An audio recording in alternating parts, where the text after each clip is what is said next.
So ayan guys, welcome back to my YouTube channel. So nandito ulit tayo. Welcome back mga Kadung Bisaya. So actually, itong video na mapapanood nyo ay wala po itong plano. So ayan mga Kadung Bisaya, nandito tayo ngayon sa EDSA sa may bandang Malibay na kung saan ay inaantay natin ang ating service, no? So nakiusap tayo sa kapatid ng asawa ko. So yung bayaw pala, ano ba tawag dyan? So yun, inantay natin sila kasi nga nagbabiyahe sila galing ng Paranaque. So since matraffic, so antayin natin sila ng konti. So ayan mga Kadung Bisaya, yan po yung EDSA papuntang Makati at saka yung kabila naman po ay papuntang Mall of Asia or Pasay. So hindi naman siya masyadong matraffic dito sa area na to. So doon sa bandang kabila, yun po yung medyo matraffic gawa nga ng mas malapit na siya sa Pasay. So marami siyang traffic. So ayan, inaantay na natin kasi nga sabi malapit na daw. So dali-dali naman akong lumabas kasi syempre ayoko naman na mag-antay sila gawa nga ng bawal naman mag-park along EDSA kasi pwede silang mahuli. So ayan mga Kadung Bisaya, akala ko yun na yung pula. Hindi pala kulay orange pala yung sasakyan nila. So ayan na nga. Yan, nag-signal light na. Sabi ko, ito na nga ito. So, ayan na mga Kadung Bisaya. So, tara na, let's bolt in. Ano yun, Boltis 5? Ayan na si Kit-Kit. Hiya, sir. At yun na nga mga Kadung Bisaya, inabot na tayo ng gabi. So, nandito na tayo ngayon sa Tagaytay. So, paakyat na kami dyan mga Kadung Bisaya.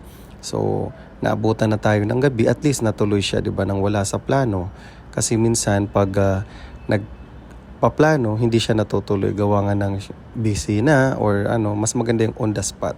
So, ayun na nga, actually pinabuksan ko na ata yung bintana dyan kasi gusto ko maramdaman yung simoy ng hangin, yung magandang simoy. What I mean is yung malamig.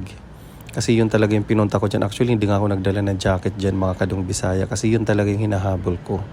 Is yung ma-feel ko yung lamig ng Tagaytay kasi ang tagal ko nang hindi nakapunta dyan. Dumadaan man pero hindi nakakababa. So ayan, enjoy na natin mga Kadung Bisaya.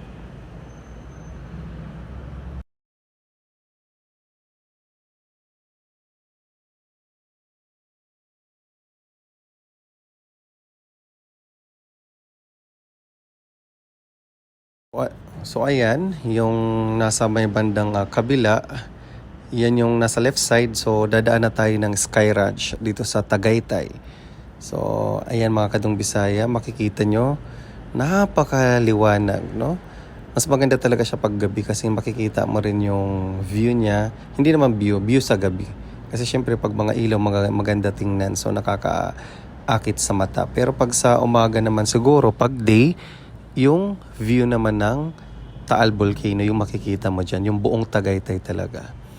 So ayan mga Kadung Bisaya, actually naghahanap na kami dyan ng mapagkakainan kasi nga gutom na, nakaramdam na ng gutom, so dadaan lang muna tayo dyan. Actually, hindi na nga kami ata nakadaan dyan kasi nga nagmamadali na rin. So pumunta na kami doon sa pagkakainan. So ayan na mga Kadung Bisaya, nandito na tayo sa Balinsa Sayaw Restaurant. Yan, so kung makakita nyo, maganda naman siya. May mga kubo-kubo, yan, kung saan mo gustong mag-dine in. Ayan, so pinili namin mga Kadung Bisaya itong kubo. Yan. So maganda diyan mag-banding, kumain. Yan. So dito sa likod, meron din silang parang cottage or kubo-kubo na pwede nakaupo ka. Yun naman doon para kang nakaupo as in upo talaga mga Kadung Bisaya. Tingnan niyo yung side. So ayan na. After namin kumain, mga Kadung Bisaya, bumaba naman ulit kami. Pumunta naman kami sa may bandang Starbucks. Ang tawag pala dyan ay Downhill Starbucks Tagaytay. So, ayan siya mga Kadung Bisaya. So, maganda. Actually, ang lamig nga dyan kasi dyan yung pinaka, hangin. Sobrang lamig, tagos sa tuhod, grabe.